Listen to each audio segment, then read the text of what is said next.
Thailand से आप इस वक्त इंडिया टीवी लाइव देख रहे हैं। थाईलैंड और म्यांमार में जिस तरीके से भूकंप आया उसने सबको दहला दिया और इस वक्त हम स्टेट ऑडिट बिल्डिंग के सामने खड़े हैं जिसके भरभराकर गिरती हुई तस्वीरें आपने देखी। 7.7 रिक्टर स्केल पर पैमाना था और उसका इम्पैक्ट इतना ज्यादा था कि इस वक्त जहां हम खड़े हैं वहां अभी भी रेस्क्यू ऑपरेशन चल रहा है। और जो आप पीछे कंक्रीट का पहाड़ देख रहे हैं ये कल दोपहर 1:11 तक एक 33 मंजिल की इमारत हुआ करती थी, लेकिन उसके बाद यहां ऐसा अर्थक्वेक का शॉक आया कि ये बिल्डिंग ताश के पत्तों की तरह गिरती नजर आई और एक के बाद एक आपको स्लैब यहां पर दिखाई देंगे। पिलर्स बीच में गायब हो गए हैं, पिलर्स का सरिया ऊपर तक आपको दिखाई दे रहा है, लेकिन अगर आप देखेंगे तो इन स्लैब्स को बाकायदा आप गिन सकते हैं 1 2 3 4 5 6 स्लैब। और ऊपर देखिए पिलर की चौड़ाई कितनी ज्यादा थी, उसके बावजूद स्थिति ये बनी, इंपैक्ट इतना ज्यादा था कि यहां पर इस बिल्डिंग को गिरने से बचाया नहीं जा सका। सबसे बड़ी बात यह कि जब ये बिल्डिंग गिरी उस वक्त 400 लोग यहां काम कर रहे थे, बहुत से लोग भागने में कामयाब रहे, 100 से ज्यादा लोग ट्रैप्ड बताए गए, जिनमें से 9 लोगों की मौत की पुष्टि यहां पर हो चुकी है, 7 घायल हैं और 80 लोगों को ढूंढने का काम जारी है। अगर आप यहां देखेंगे तो बड़े बड़े इक्विपमेंट के साथ रेस्क्यू ऑपरेशंस टीम पहुंची हुई है और वो यहां पर यूएवी मोबाइल फ्लाइट कंट्रोलर है, ड्रोन उड़ाकर ढूंढा जा रहा है, गैस कटर के लिए गैस आए हैं, वहां जेसीबी लगातार इस मलबे को हटाने का काम कर रही है।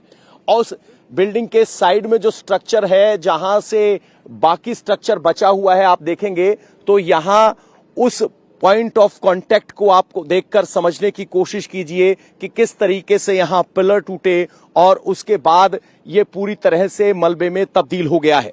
परिवार वाले यहां पर पहुंचे हुए हैं इस उम्मीद में कि शायद इस मलबे से कोई उनका जानकार सुरक्षित निकल आए, क्योंकि यहां से 7 लोग घायल अवस्था में निकाले गए हैं, लेकिन उनके निकाले जाने के बाद अभी यहां पर स्पीड काम की नहीं बढ़ पा रही है क्योंकि स्लैब का साइज बहुत ज्यादा है।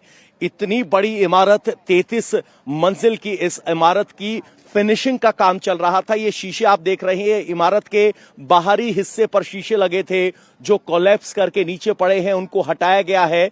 इन स्लैब्स के बीच में से अगर आप देखेंगे जहां शीशा हटा है वहां से लोगों को निकाला गया। जो 7 लोग सुरक्षित निकले हैं वो इसी इलाके से निकले हुए हैं और जिनके परिवार वाले यहां पर फंसे हुए हैं वो इस उम्मीद में है कि रेस्क्यू ऑपरेशन की तरफ से उन्हें कोई अपडेट दिखाई दिया जाए।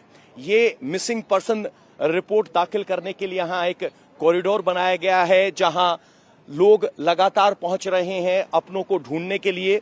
यहां अगर आप देखेंगे तो रेस्क्यू ऑपरेशंस में जो टीम लगी है उनके लिए व्यवस्था है और यहां लिखा गया है मिसिंग पर्सन रिपोर्ट, यानी जो जो लोग यहां मिसिंग हैं उनको यहां रिपोर्ट करने के लिए। देखिए जैसे ये वो लोग हैं जो काम करते थे, वो यहां अपने नोन लोगों को ढूंढने आए हैं। सामने आप देखेंगे तो 117 लोग इस बिल्डिंग में शुरुआती जो जानकारी मिली थी 20:26 पर, यानी रात 8 बजे यहां बात हुई। डू यू स्पीक हिंदी और English? Someone is there? Who? Your brother, sister? तो ये ब्रदर?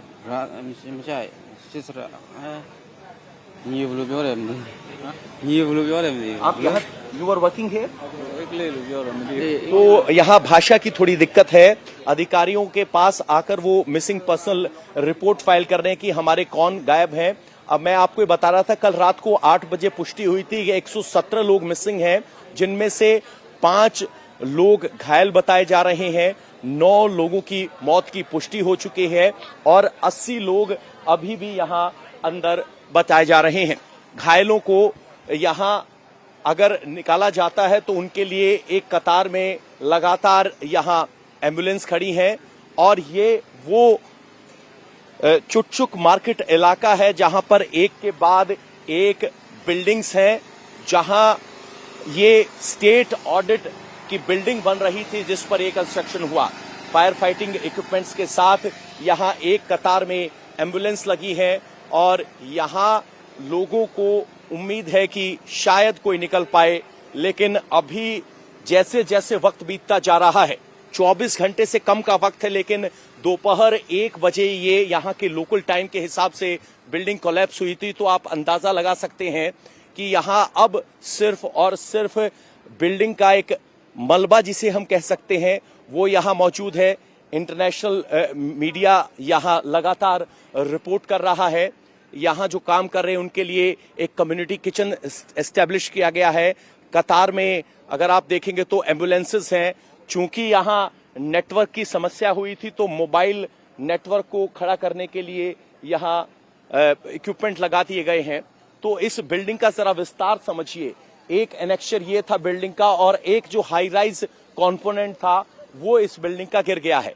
इस पूरे रास्ते पर यहाँ तक धूल गुब्बार सब आया जिसको यहाँ पर साफ किया गया है और यहाँ बड़े बड़े एक्सक्वेटर्स लाए गए हैं। ये आर्मी के हैं, स्पष्ट देखा जा रहा है। थाईलैंड आर्मी के एक्सक्वेटर्स हैं जो बड़े बड़े पिलर्स को काटने के लिए इस्तेमाल किए जाते हैं। लेकिन फिलहाल ऐसी कोई स्थिति दिखाई नहीं दे रही है क्योंकि जिस तरीके से ये सारी बिल्डिंग कोलैप्स हुई है, बहुत कुछ करने की पॉसिबिलिटी और संभावना यहाँ नजर नहीं आती। आर्मी अपने इक्विपमेंट्स के यहाँ पहुंची है और यहाँ से आपको बिल्डिंग का वो फ्रंट फसाड दिखाई देगा और इसी सड़क पर लोग भागते हुए आपको नजर आए थे।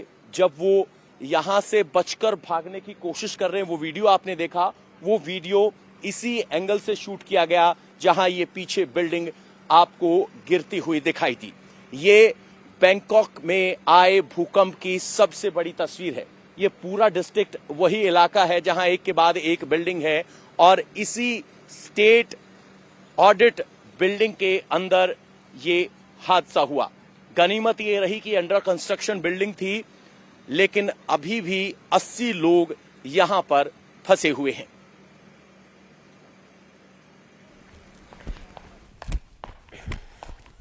तो देख रहे हैं आप तस्वीर ग्राउंड जीरो के हालात। पवन नारा ने बहुत ही डिटेल में एक एक चीज को समझाया, कहां पर कैसे बिल्डिंग गिरी, फिलहाल वहां पर स्थिति कैसी है, मंजर कैसा है, रेस्क्यू के लिए किस तरह से काम किया जा रहा है और उनकी मदद के लिए वहां पर क्या क्या व्यवस्थाएं हैं। चूंकि 117 लोग मिसिंग हैं और ऐसे में हर एक बंदे को ढूंढना प्राथमिकता है और यही कारण है कि जैसे जैसे मलबे से लोगों को निकाला जाएगा, उनको एम्बुलेंसेस के जरिए अस्पताल पहुंचाया जाएगा उनकी स्थिति को देखते हुए। और जैसे जैसे वक्त बीत रहा है, जो हालात हैं वो और मुश्किल होते जा रहे हैं, लेकिन जो लोग खोए हैं उनको ढूंढने के लिए उनके परिजनों के लिए भी एक काउंटर बनाया गया है ताकि वो मिसिंग पर्सन रिपोर्ट फाइल कर सकें। अब ये उस वक्त की तस्वीरें हम आपको दिखा रहे हैं जब ये हाई राइज बिल्डिंग चंद सेकंड में धराशाही हो गई, ताश के पत्तों की तरह गिर गई। और साथ में ऊपर आप एक फ्लाईओवर भी देख रहे हैं, वहां पर गाड़ियां चल रही थी। और ये